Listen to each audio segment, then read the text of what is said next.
मैं doctor Sanjay Kumar Singh, department assistant professor, department of commerce, Ghatshila college, Ghatshila. हम लोग संगठन संरचना के प्रारूप की चर्चा कर रहे थे।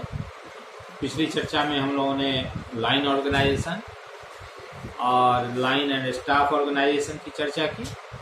आज हम लोग फंक्शनल ऑर्गेनाइजेशन और कमिटी ऑर्गेनाइजेशन की चर्चा करेंगे।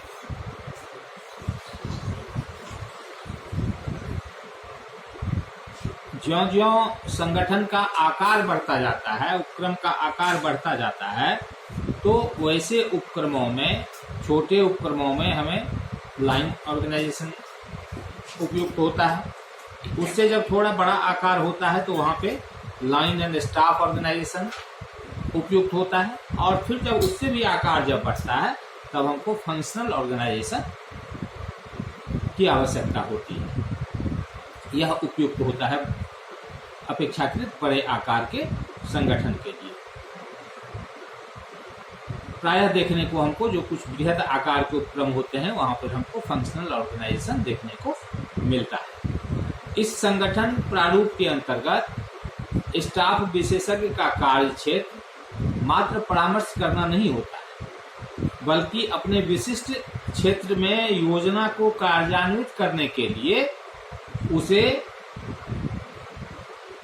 रेखीय अधिकार भी प्रदान किए जाते हैं।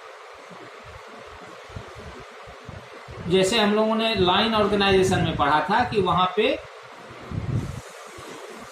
लाइन मैनेजर होते हैं,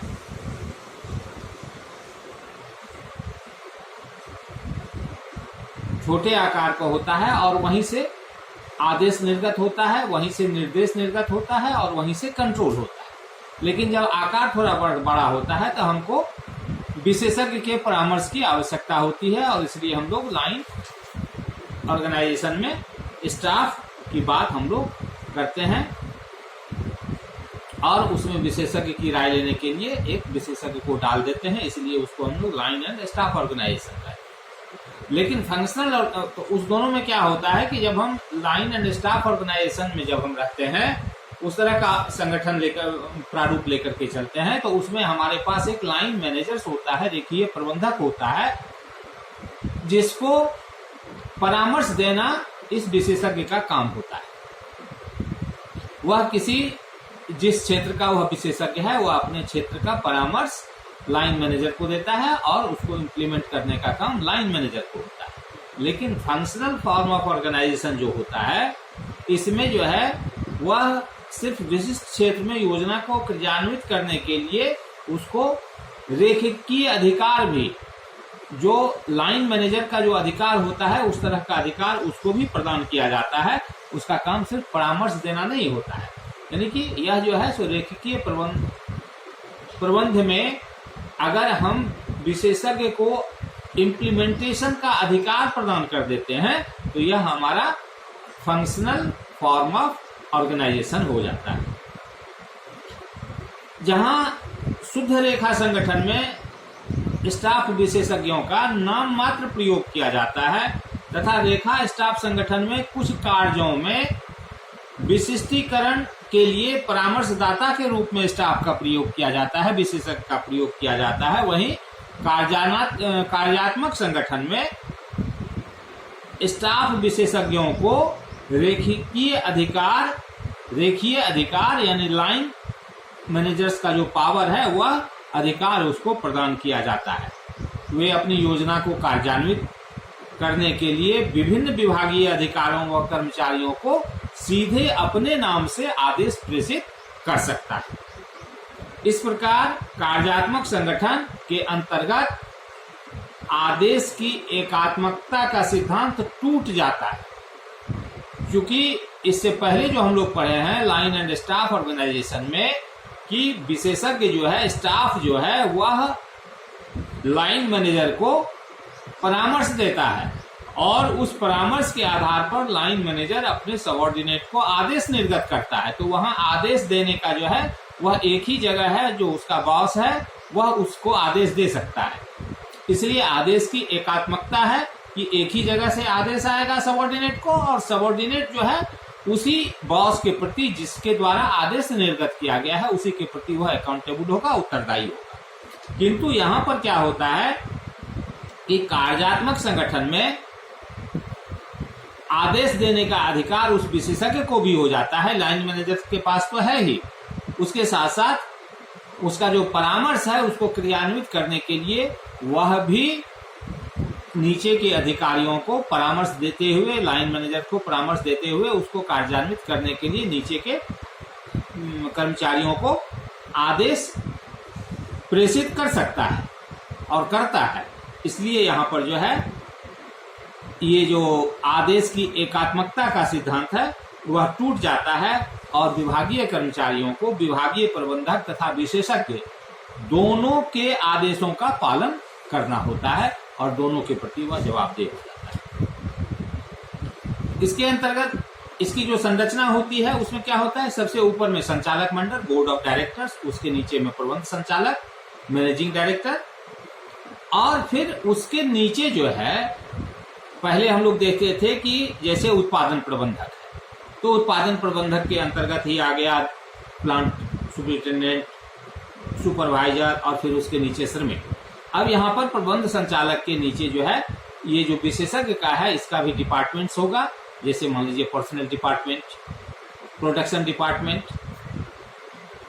क्वालिटी कंट्रोलर या क्वालिटी कंट्रोल करने वाला डिपार्टमेंट, तो क्वालिटी कंट्रोलर, पर्सनल मैनेजर, उत्पादन मैनेजर, ये तीनों जो है सो एक सीधी लाइन में रहेंगे। और पहले केस में जो हम देखे हुए हैं लाइन एंड स्टाफ ऑर्गेनाइजेशन में जो हम देखे हुए हैं कि प्रोडक्शन मैनेजर के नीचे सुपरिटेंडेंट ऑफ प्लांट आता है, प्लांट सुपरिटेंडेंट आता है, उसके नीचे सुपरवाइजर आता है और उसके नीचे जो है श्रमिक वर्ग आते हैं। चाहे श्रमिकों का जितना समूह हो उतना पर्यवेक्षक हो जाएगा। अब यहाँ पर अंतर क्या होता है कि प्रबंध संचालक के नीचे ये तीनों काम कर रहे हैं, पर्सनल मैनेजर, प्रोडक्शन मैनेजर और क्वालिटी कंट्रोलर। पहले प्रोडक्शन मैनेजर जो है लाइन एंड स्टाफ ऑर्गेनाइजेशन में हम देखे हैं कि ये दोनों जो है क्वालिटी कंट्रोलर और पर्सनल मैनेजर यह अपना परामर्श उत्पादन प्रबंधक को देते हैं, प्रोडक्शन मैनेजर को देते हैं और फिर उत्पादन प्रबंधक जो है अपने से नीचे को उस परामर्श के आधार पर को कार्यान्वित करने के लिए जो निर्देश देना होता है, जो आदेश देना होता है वह देता है। लेकिन फंक्शनल ऑर्गेनाइजेशन में क्या होता है कि सिर्फ उत्पादन प्रबंधक ही नहीं, यह जो प्लांट अधीक्षक है, पर्यवेक्षक है, यह उत्पादन प्रबंधक के माथा तो है ही, वह तो सीधे उसको आदेश दे ही सकता है। इसके साथ साथ पर्सनल मैनेजर भी जो परामर्श है उसको क्रियान्वित करने के लिए वह सीधे प्लांट अधीक्षक को निर्देश दे सकता है, आदेश दे सकता है। उसी तरह से क्वालिटी कंट्रोलर भी वह प्रोडक्शन मैनेजर को परामर्श देने के साथ साथ इसको क्रियान्वित करने के लिए सीधे प्लांट अधीक्षक को आदेश दे सकता है, पर्यवेक्षक को आदेश दे सकता है।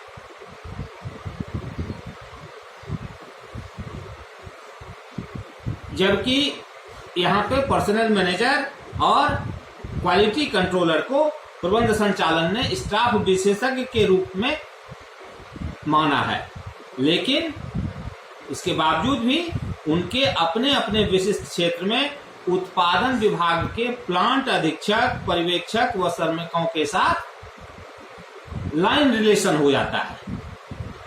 जैसे प्रोडक्शन मैनेजर का सीधा लाइन रिलेशन होता है इन लोगों से, उसी तरह से फंक्शनल ऑर्गेनाइजेशन फॉर्म के तहत पर्सनल मैनेजर और क्वालिटी कंट्रोलर का भी इनके साथ साथ सीधा संबंध हो जाता है, रेखीय संबंध हो जाता है, लाइन रिलेशन हो जाता है। इसलिए उन्हें इसका आशय यह है कि ये स्टाफ विशेषज्ञ, ये जो स्टाफ हैं विशेषज्ञ हैं, उत्पादन विभाग अधिकारियों व श्रमिकों को सीधे आदेश व निर्देश दे सकते हैं। यह जो विशेषज्ञ हुआ पर्सनल डिपार्टमेंट, पर्सनल मैनेजमेंट या क्वालिटी कंट्रोलर, यह उत्पादन प्रबंधक को तो देगा ही, इसके साथ साथ जो है सो सलाह देगा ही, परामर्श देगा ही। उसके साथ साथ यह जो है सो उत्पादन विभाग के जो अन्य अधिकारी हैं व श्रमिक हैं, उनको भी यह सीधे आदेश और निर्देश दे सकते हैं। इसलिए संगठन का यह प्रारूप कार्यात्मक संगठन के नाम से जाना जाता है। इस प्रारूप का सबसे बड़ा लाभ यह है कि स्टाफ विशेषज्ञ अपने सुझाव या योजना के लिए जो भी वह सुझाव देते हैं, परामर्श देते हैं, जो भी वो योजना तैयार करते हैं, उसके लिए वह उत्तरदायी होते हैं। लाइन एंड स्टाफ ऑर्गेनाइजेशन में वह उत्तरदायी नहीं हो सकता था, इसलिए कि उसका काम था सिर्फ परामर्श देना और क्रियान्वित करना। यह काम था संबंधित डिपार्टमेंट का, जिसको उन्होंने परामर्श दिया है। लेकिन यहाँ पर चूंकि वो सीधे आदेश दे सकते हैं अपनी योजनाओं को लागू करवाने के लिए, क्रियान्वित करवाने के लिए, इसलिए उनके जो सुझाव है, जो योजना है, उसके लिए वह सीधे तौर पर उत्तरदायी होते हैं, क्योंकि उसे क्रियान्वित व नियंत्रित करने का अधिकार भी उन्हें दे दिया जाता है, इसलिए वह सीधे उत्तरदायी हो जाते हैं।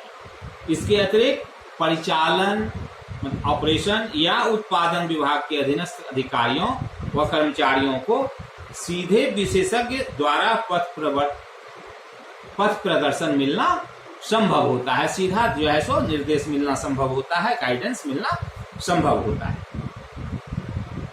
दोष क्या है इस प्रणाली का?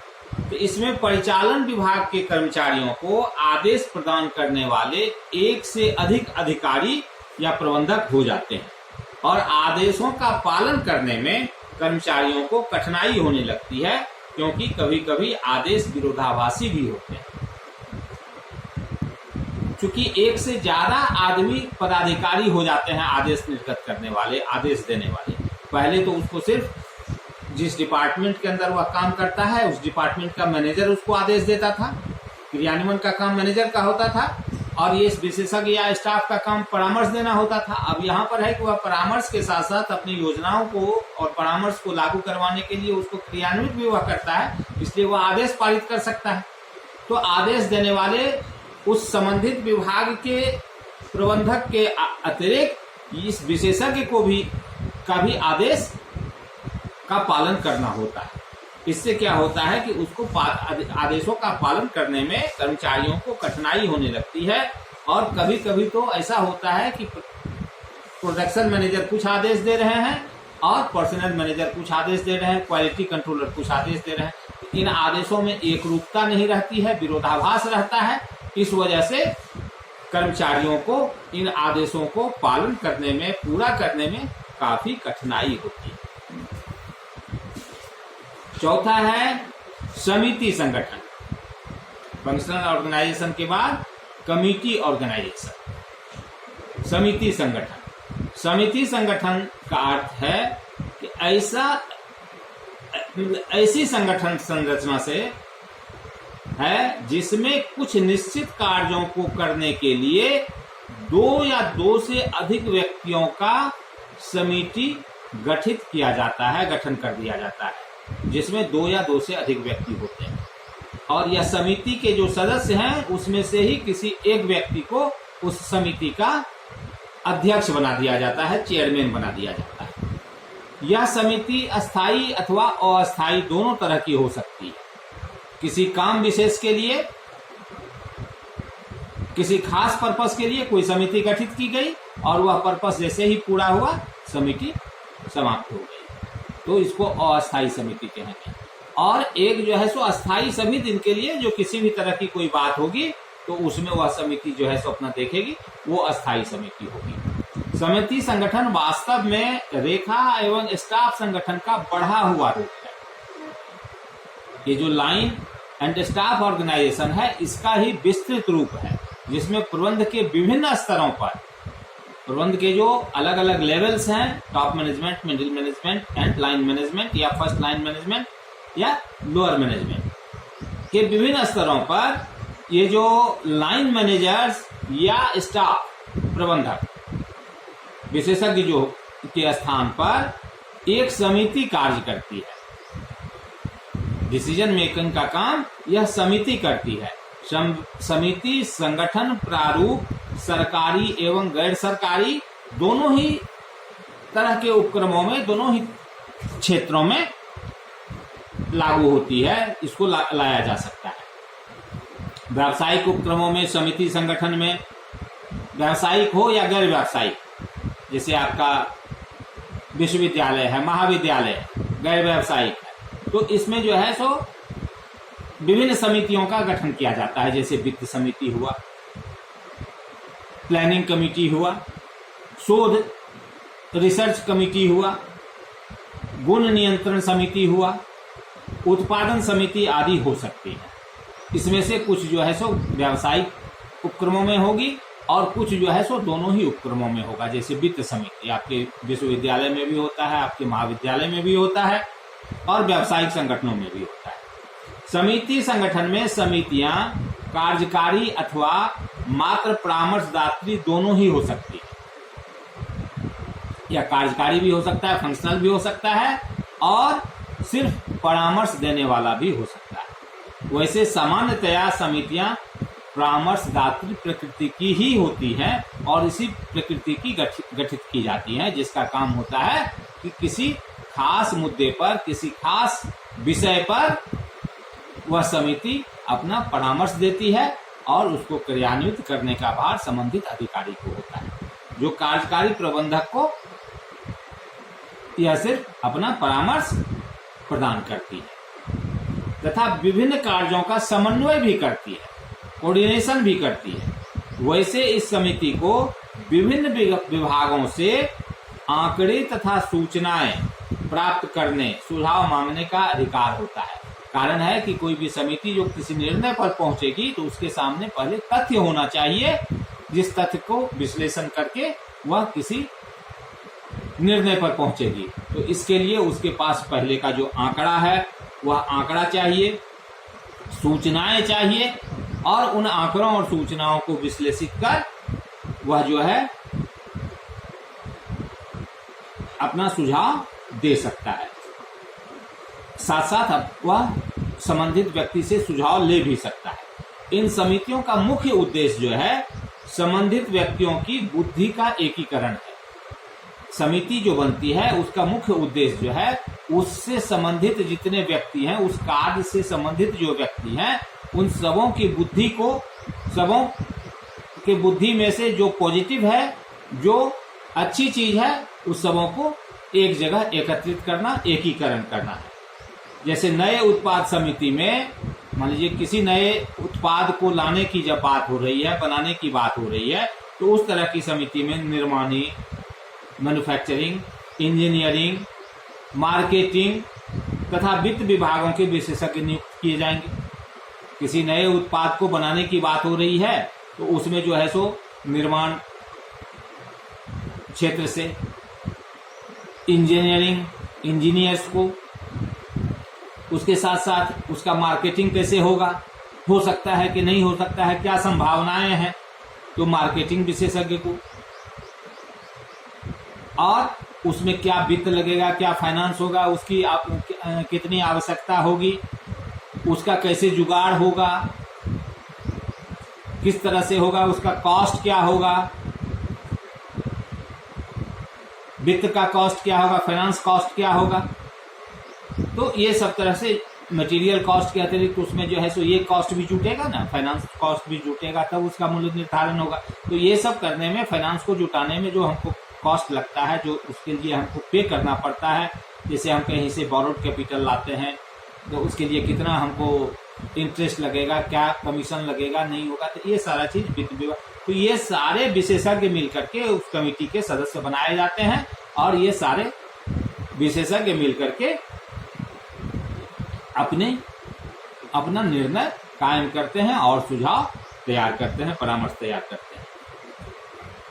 यद्यपि इन कमेटी, ये इस तरह के जो कमेटी है, इसके परामर्श को लागू करना अनिवार्य नहीं होता है, किंतु ये समिति जो है, ये इस तरह की जो कमेटियां हैं, वह लाइन प्रबंधकों को विचार विमर्श में सम्मिलित करके स्वेच्छा से सिफारिशों को लागू करने के लिए तैयार कर लेती है। ये जो समितियां हैं, इसका यह भी एक ये होता है कि ये जो लाइन मैनेजर्स होते हैं, इनको भी विचार विमर्श में सम्मिलित करके स्वेच्छा से सिफारिशों को लागू करने के लिए तैयार कर देती है।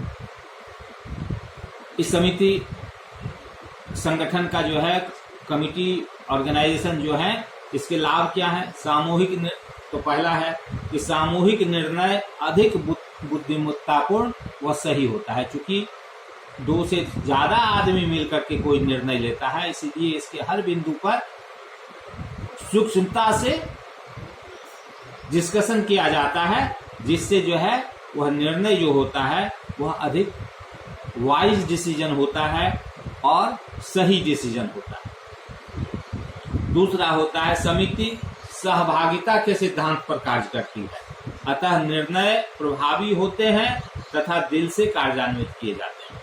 क्योंकि इसमें 2 या 2 से ज्यादा व्यक्ति होते हैं, तो जो भी कार्य होता है वह सहभागिता के सिद्धांत पर कार्य होता है, अतः जो निर्णय लिए जाते हैं वह ज्यादा प्रभावी होते हैं और दिल से, क्योंकि उसमें वह भी सम्मिलित होते हैं, इसीलिए उसको दिल से कार्यान्वित करते हैं। तीसरा होता है कि समिति के क्षेत्र में सभी कार्यों में समन्वय बनाया जाता है।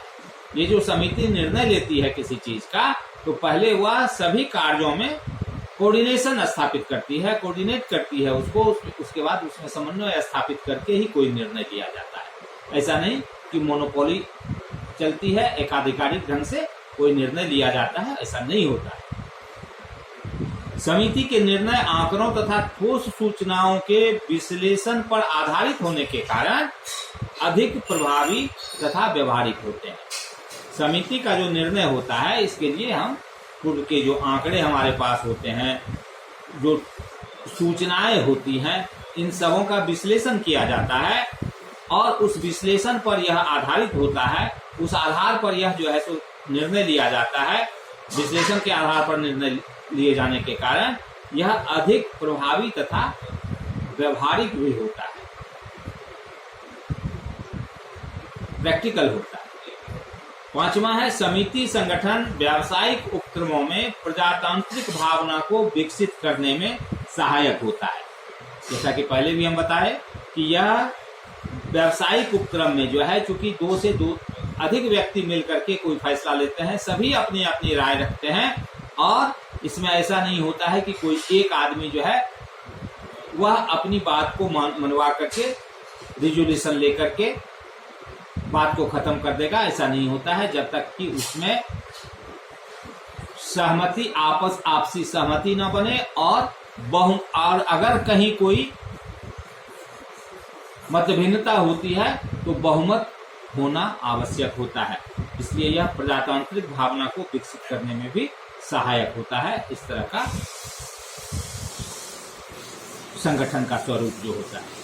और 6ठा है समिति संगठन विभागाध्यक्षों के मध्य सामंजस्यपूर्ण संबंध स्थापित करने में सहायक होता है, क्योंकि इसमें विभागों के जो अध्यक्ष होते हैं, प्रबंधक होते हैं, उनको भी शामिल किया जाता है।